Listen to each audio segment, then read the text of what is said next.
Hey guys, welcome back to my channel. My name is Shantonia Lewis and I'm a qualified counsellor, and today I'm going to be talking to you all about going through Christmas during this pandemic. So for most people, usually Christmas is portrayed as being a happy, jolly, joyful time, and for many people it is so, but for some people it's recognizing that there are different feelings surrounding Christmas, especially during this pandemic. And many people do find Christmas difficult, especially this year, for numerous of reasons. Usually maybe enjoying the festive period, but then some people are probably worried about how the coronavirus will affect things. Or they found Christmas difficult in the past and really tricky, and this year may feel no different how it felt the previous years. And for some people, they may find this year a lot more harder than the previous years, and they're all valid. There are some common feelings surrounding Christmas and the struggles that people may face, and it's probably affected even more now because of the pandemic.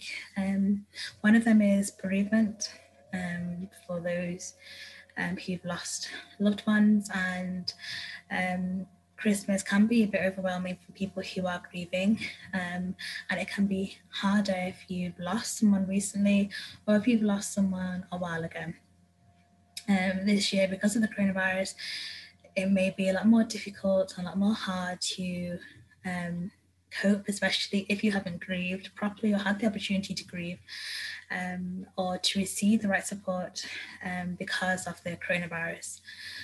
So you may have missed saying goodbye to a loved one, to the person who passed away.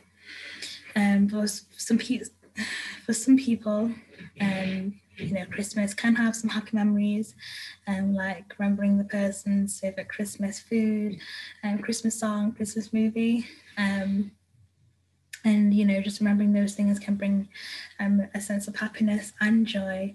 But for some people, it can also cause sadness, anger, or regret. And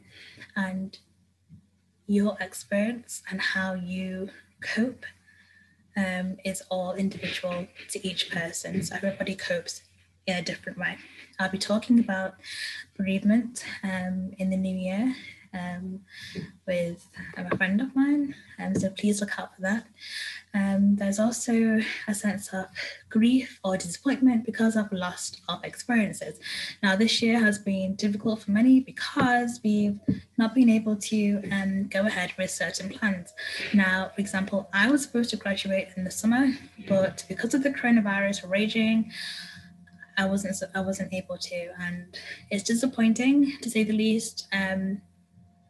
And it's difficult sometimes because, you do wish the coronavirus wasn't here, so you could graduate and, just have that time to spend with friends and family, which would have been really nice. There are other events that people missed out on, for example, a holiday, they're not being able to go because of the coronavirus. And these loss of experiences can cause sadness and disappointment, or even feelings of grief for some people. So if you can't have your usual Christmas because you may not be able to, this may also feel like another loss to you. Usually people will be able to have family around and friends and just have a really nice time. And for some people, we can't do that. Christmas is cancelled. So it's difficult, it's awful. Adverts don't help. And Christmas films do not help either. So the new year can also cause similar feelings too, when it comes to looking on what you may have missed out on, and looking at what you may have achieved and all this. There's also probably feelings of wishing you could skip Christmas. For some people, it's not a time where they feel the festivity, and that's okay too. Everybody does things differently, and for those people who wish they could skip Christmas, it could be due to numerous of reasons.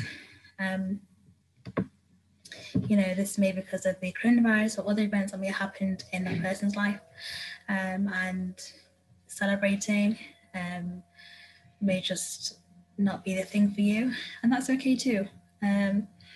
So it's okay to feel this way. There's something bad about it. Everybody's feeling festive, and that's fine.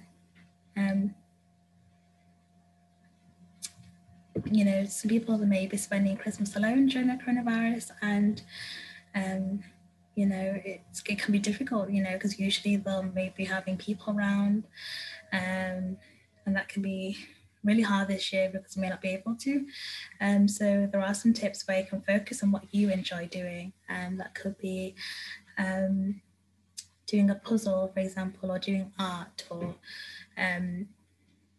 baking, or cooking a really nice meal, or having your favorite food.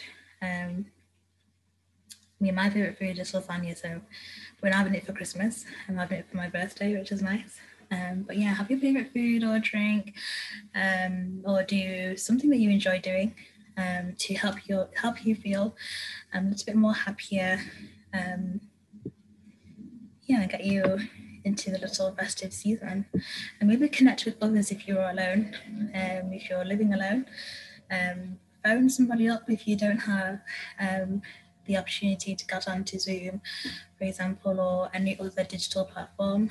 If you do have access to digital platform, connect with others on there too. Or even if you want to knock on doors and say hi to people from a distance, that also may be nice for you because you're connecting,